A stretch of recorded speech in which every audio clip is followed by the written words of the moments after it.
Good afternoon to all of you. Today we are going to discuss a topic of BSc second semester Unit 5 Electromagnetic Induction and Faraday's Law यानी कि विद्युत चुंबकीय प्रेरण और Faraday का नियम. So inside this we will study about the what is the magnetic flux. हम जानेंगे इलेक्ट्रोमैग्नेटिक इंडक्शन क्या होता है, फैराडेज का लॉ क्या होता है, लेंज का नियम क्या होता है, फ्लेमिंग्स राइट हैंड रूल्स क्या होता है और the very important things integral and differential form of Faraday's law यानी कि समाकलन और अवकलन रूप में फैराडे का नियम क्या होता है.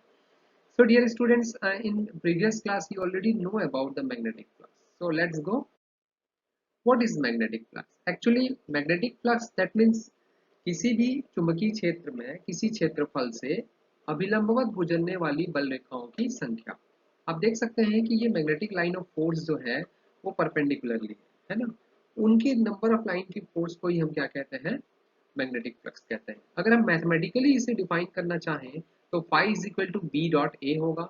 अगर हमने टर्म्स लिए हैं एन तो फाई इज इक्वल टू हम कह सकते हैं कि एन बी ए होगा. बट अगर ये magnetic line of force perpendicularly नहीं आती है तब क्या. तो ये डेफिनेशन आप देख सकते हैं, the total number of magnetic line of force passing perpendicular, this word is very important, surface placed in a magnetic field is called the magnetic flux linked through the surface. So अगर magnetic line of force कुछ इस प्रकार की आई तो उस condition में क्या होगा, तो जो एरिया है उस एरिया का जो नॉर्मल है हमें तो उस नॉर्मल में लाना पड़ेगा. सपोज कि वो कुछ एंगल बना के आ रही है और वो एंगल आपका कितना है, थीटा है. तो उस कंडीशन में हमें क्या करना पड़ेगा, ये जो बी है उस बी का कंपोनेंट लेना होगा हॉरिजॉन्टल कंपोनेंट, और वो हॉरिजॉन्टल कंपोनेंट होगा B cos theta. Exit. So in the place of the b cos b we have to write b cos theta. So अगर हम d phi निकालें यहाँ पे तो b da cos theta होगा जिसको हम b cos theta dot da लिख सकते हैं, या हम स्केलर प्रोडक्ट के फॉर्म में उसे लिख सकते हैं d phi is equal to b dot da. This is the magnetic flux. So magnetic flux Weber into meter square is the unit of the magnetic flux. हम जानते हैं magnetic flux मैक्सिमम और minimum कैसे होगा वो depend करेगा, theta is equal to 90 पर वो मिनिमम होगा और थीटा इज इक्वल टू 0 पर वो मैक्सिमम होगा. सो नाउ मैग्नेटिक फ्लक्स को और कैसे डिफाइन कर सकते हैं, the magnetic flux linked with the surface is equal to the product of area of surface and the component of the magnetic field normal to the surface. Now, what is the electromagnetic induction? Electromagnetic induction in previous class, you know what is the electromagnetic induction. आपने विद्युत चुंबकीय प्रेरण के बारे में पढ़ा है कि विद्युत चुंबकीय दैट मीन्स इलेक्ट्रिसिटी से मैग्नेटिज्म और मैग्नेटिज्म से इलेक्ट्रिसिटी प्रेरित होना. तो इलेक्ट्रोमैग्नेटिक इंडक्शन क्या होता है कि जब कभी भी हम क्या करते हैं, whenever the magnetic flux linked with a coil change, this word is very important, change. Okay, an EMF is induced in the coil, the phenomena is called the electromagnetic induction. इसका मतलब ये हुआ कि हमें चेंज करना है किसमें, magnetic flux में. जब कभी भी किसी कुंडली से बद्ध चुंबकीय फ्लक्स में परिवर्तन किया जाता है तो उस कुंडली में एक विद्युत वाहक बल उत्पन्न हो जाता है. अगर कुंडली बंद होती है तो उसमें धारा उत्पन्न हो जाती है और यह घटना जो कहलाती है वो विद्युत चुंबकीय प्रेरण कहलाती है. उत्पन्न होने वाले विद्युत वाहक बल को हम इंड्यूस ईएमएफ या प्रेरित विद्युत वाहक बल कहते हैं, और जो धारा बहती है उसे हम इंड्यूस करंट कहते हैं. एक्सपेरिमेंट देखिए, आपने क्लास 12th में भी पढ़ा होगा. जब कभी भी हम किसी कुंडली के समीप जिसमें सोर्स नहीं है एन लाते हैं, क्योंकि हम जानते हैं कि magnetic line of force N से एस की ओर क्या होती है, फ्लो होती है, कुछ ऐसे है ना, कुछ ऐसे कुछ ऐसे कुछ ऐसे आप देख सकते हैं. तो वेनेवर जब कभी भी हम एन को इस कुंडली के समीप लाते हैं तो number of magnetic line of force क्या होती है, बढ़ती जाती है, इंक्रीज होती है. दैट मीन्स फ्लक्स में क्या होगा, चेंजेस होगा, फ्लक्स में चेंजेस होगा. और जब हम इसे पीछे ले जाएंगे तो भी क्या होगा, फ्लक्स में चेंजेस होगा. तो जब हम फ्लक्स में चेंजेस करते हैं तो ये जो गैल्वेनोमीटर रखा हुआ है वो गैल्वेनोमीटर डिफ्लेक्शन दिखाना शुरू कर देता है. क्यों भाई, क्योंकि इसमें एक ईएमएफ जनरेट हुआ और ईएमएफ जनरेट होने के कारण इसमें एक करंट फ्लो होने लगी, और वही आपकी कौन सी करंट है, इंड्यूस करंट होती है. तो और ये फिनोमिना एक्सपेरिमेंट जो बताता है वो इलेक्ट्रोमैग्नेटिक इंडक्शन के फिनोमिना को प्रूफ करता है. कैसी करंट ये जनरेट हो रही है, तो ये जो करंट यहाँ जनरेट होती है वो एन टाइप की जनरेट होती है. ये भी एक इंपॉर्टेंट थिंग है जिसको लेंज ने बताया था. एन टाइप मतलब अगर हम एन को पास लाते हैं तो एन टाइप की ये जनरेट होती है. इसको हम और समझेंगे आगे। अगर हम S को पास लाते हैं तो इसमें करंट की जो डायरेक्शन है वो जो भी थी उससे ऑपोजिट हो जाती है, करंट की डायरेक्शन होती है वो ऑपोजिट होती है। रिमेंबर वन थिंग, इसमें जो चेंज वर्ड है वो बहुत इंपॉर्टेंट है। आपको केवल मैग्नेट को यहाँ ला के नहीं रखना है, आपको मैग्नेट को लाना है, ले जाना है, लाना है, ले जाना है। That means number of magnetic line of force को बढ़ाना है, घटाना है। बल रेखाओं की संख्या कम या ज्यादा, कम या ज्यादा, इसका मतलब उससे बद्ध चुंबकीय फ्लक्स कम या ज्यादा, यानी कि चुंबकीय फ्लक्स में परिवर्तन, और चुंबकीय फ्लक्स में परिवर्तन मतलब प्रेरित विद्युत वाहक बल, इंड्यूस ईएमएफ, और इंड्यूस ईएमएफ मतलब induce current, and this phenomena is called the electromagnetic induction. यहाँ जो करंट फ्लो होती है वो एस टाइप की होती है। अब एक बहुत बड़ा रीजन मैं यहाँ पर आप लोगों को बता दूंगा कि एन टाइप को लाने पर एन टाइप की करंट होगी तो एन एन क्या करेंगे, रिपेल करेंगे।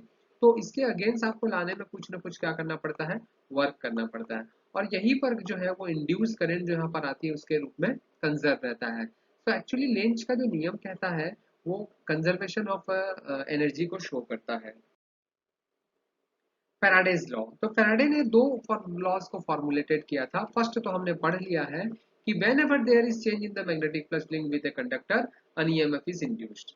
जब कभी भी हम किसी चालक से संबंधित फ्लक्स में परिवर्तन करते हैं, word this word is very important, change, तो क्या होता है, इंड्यूस ईएमएफ होता है। और वो तब तक बना रहता है जब तक कि आप फ्लक्स में चेंजेस करते हैं। अगर आप चेंज नहीं करते हैं, आप रोक देते हैं, तो उस कंडीशन में वो फ्लक्स ईएमएफ जनरेट नहीं होता। अगर सर्किट क्लोज है तो करंट भी फ्लो होती है। दूसरा, induce EMF is directly proportional to the rate of the change of the flux. तो फ्लक्स में परिवर्तन की दर के अनुक्रमानुपाती होता है। निगेटिव साइन शो करता है कि the direction of the induce EMF is always oppose the cause of the production of the EMF.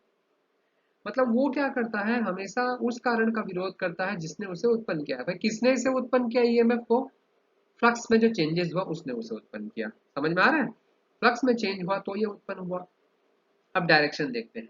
Direction of induce current जो कि बताता है लेंज, लेंज ने बताया था। According to Lenz, the direction of induce EMF is such that it always tends to oppose the cause which produced it. भाई उसी कारण का विरोध करना है जिसने उसे उत्पन्न किया। किसने इसे उत्पन्न किया, फ्लक्स में परिवर्तन, फ्लक्स में परिवर्तन के उत्पन्न हुआ उसके कारण। This law is based on the conservation of energy. तो जब आप मैग्नेट को एन को ला रहे थे और एन टाइप का ही वो बन रहा था, इसका मतलब क्या हो रहा है कि जिसके कारण हमारा यहाँ पर इलेक्ट्रिसिटी जनरेट हो रही है वही उसके क्या कर रहा है, अगेंस्ट हो रहा है ना। तो वर्क आपको करना पड़ा, वो वर्क आपके इंड्यूस करंट के फॉर्म में हुआ, इसलिए इसे हम क्या कह सकते हैं, ये कंजर्वेशन ऑफ एनर्जी को फॉलो करता है। Correct. Now Fleming's right hand rule is also shows the direction of the induced current. ये फ्लेमिंग का राइट हैंड रूल है। जब कभी भी आप अपने राइट हैंड के फिंगर के थंब को, फोर फिंगर और मिडिल फिंगर जो है उसे म्यूचुअली परपेंडिकुलर रखते हैं, जैसा कि आप खुद एक्सपेरिमेंट करके देख सकते हैं, तो थंब जो है वो कंडक्टर के मोशन को बताता है। जो फोर फिंगर है या जो तर्जनी है वो क्या बताती है, मैग्नेटिक फील्ड की डायरेक्शन को बताती है। तो जो मध्यमा होगी यानी कि जो मिडिल फिंगर होगा वो इंड्यूस करंट को क्या करता है, प्रेरित धारा को शो करता है। बहुत इंपॉर्टेंट है। फैराडे ने डायनामो के प्रिंसिपल में और भी बहुत सारे प्रिंसिपल में इसको यूज किया और हम हर जगह इसको यूज करते हैं to determine the what, direction of induce current. Okay. एक लेफ्ट हैंड रूल भी होता है, आप उसे और इसे दोनों को कंपेयर कर लीजिए, कर लेंगे, लेफ्ट हैंड और right hand. So now derivation of the second law of the Faraday, ये एक हमारा टॉपिक है। तो सबसे पहले तो rate of change of magnetic flux क्या होता है, D pi by D T, ये हम जानते हैं। ठीक है। अब फैराडे का सेकंड लॉ क्या कहता है, E is equal to D pi by D T. अगर सिंबल लगाए तो E is equal to minus D pi by D T. अगर हमने टर्न्स लिए तो E is equal to minus N D pi by D T. Okay, simple. If the circuit of the coil is closed, अगर circuit closed है तभी तो धारा बहेगी, तभी तो प्रतिरोध होगा। तो अगर हम करंट निकालना चाहें तो E बाय क्या होगा, R, और E की वैल्यू हम ऊपर से सीधे यहाँ रख देते हैं, N D pi by D T रख दिया हम। अगर हम चार्ज निकालना चाहते हैं तो हम जानते हैं आई इंटू डी टी होता है, क्योंकि I equal to D Q by D T, तो आई इंटू डी टी, तो N bar R D pi by D T into D T, D T D T cancel charge. ये जो हमारे equations निकले हैं नंबर 2, नंबर 3, नंबर 4, वो किन किन बातों पर डिपेंड करते हैं, देखिए। Charge depend only in magnetic flux change, N N R. Charge कभी भी जो है वो किस पे डिपेंड करता है, डी फाई पे डिपेंड करता है, आर पे भी डिपेंड करता है, एन पे भी डिपेंड करता है। लेकिन क्या ईएमएफ आर पे डिपेंड कर रहा है क्या, नहीं। So the EMF induced doesn't depend on the resistance of the coil, but current induce in the coil depends on the resistance, current depend करती है पर ईएमएफ नहीं करता। थोड़ा ध्यान लगाइएगा।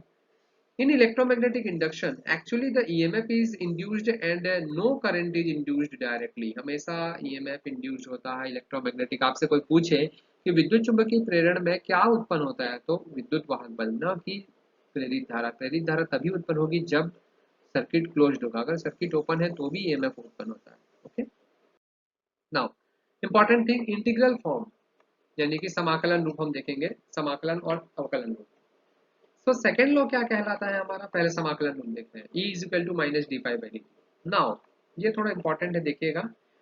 अगर हम ईएमएफ की डेफिनेशन लेते हैं, परिभाषा लेते हैं, तो हम कहते हैं कि एकांक धनावेश को पूरे परिपथ में चलाने के लिए किए गए कार्य को ही हम विद्युत वाहक बल कहते हैं। सही है ना। To move the unit positive charge in whole circuit is to be work done is called the EMF. Work का फॉर्मूला होता है फोर्स इंटू डिस्टेंस या displacement upon Q zero. Force upon Q zero को हम जानते हैं, हम कहते हैं इलेक्ट्रिक फील्ड। तो ये इलेक्ट्रिक फील्ड कन्वर्ट हो गया डी एल। अगर हम टोटल के लिए निकालें किसी बंद परिपथ के लिए तो ई डी एल हो जाएगा। ये आपको समझ में आया, मतलब हमने ई की वैल्यू फाइंड आउट कर ली इंटीग्रल फॉर्म में। अब डी फाई की वैल्यू फाइंड आउट करेंगे, ठीक है, फाई की value. Now magnetic flux linked with the circuit is enclosed an area is, हमें मालूम है कि मैग्नेटिक फ्लक्स कुछ इस प्रकार दर्शाया जाता है, volume in surface integration B D A. क्योंकि भाई मैग्नेटिक प्लस का सरफेस रिलेटेड है, बीडीए होता ही है, डी पाई का मान बीडीए, तो पाई का मान इंटीग्रेशन बीडीए सरफेस इंटीग्रेशन। दोनों वैल्यू को इक्वेशन नंबर 1 में हम पुट कर देते हैं, तो ई की वैल्यू ईडीएल हो गई और इसकी वैल्यू। ये जो फॉर्म आपका बना इक्वेशन नंबर 4, ये इंटीग्रल फॉर्म है आपका। अब इसी 4 का यूज करके हम इसका डिफरेंशियल फॉर्म बनाएंगे। Okay, differential we know by Stokes law. Stokes law हमें क्या कहता है कि लाइन इंटीग्रल को आप सरफेस इंटीग्रल में कैसे चेंज करते हैं। So EDL is equal to convert in surface DL, that means curl EDA in surface।